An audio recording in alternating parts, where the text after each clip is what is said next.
Hi, I'm Steve Benson. I'm the executive assistant at the Jewish Women's Archive.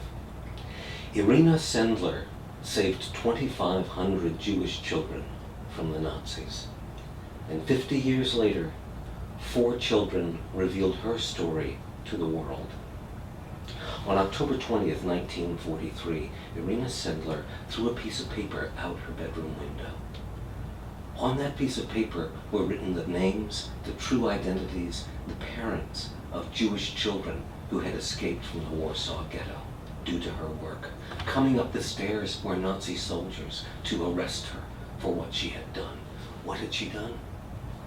She had arranged for these children to get fake papers to allow them to escape from the Warsaw Ghetto and be placed with Christian families.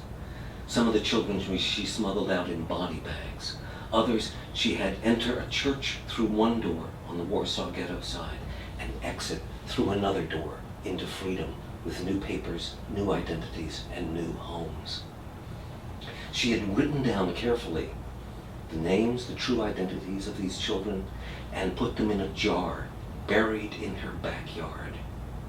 And this piece of paper was the last one to go before she was arrested. A friend of hers picked it up and hid it. She was tortured. Her feet were broken. Her legs were broken, with Nazi interrogators trying to discover who she was working with, who she had helped, and where those names were. She was imprisoned. She was sentenced to death. She managed to bribe a guard and escape, just as she has helped those 2,500 children escape. Well, 50 years later, 4 high school students in the Midwest, as part of their History Day research, created a play called Life in a Jar about what she had done. And although she'd been recognized elsewhere, her story was not well known. This play is still being performed 15 years later by members of the company that originally performed it and new students that they have taught. And they perform it to tell Irena Sendler's story.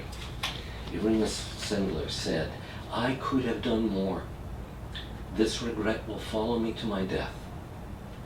Every child saved with my help is the justification for my existence on this earth, and not a title to glory."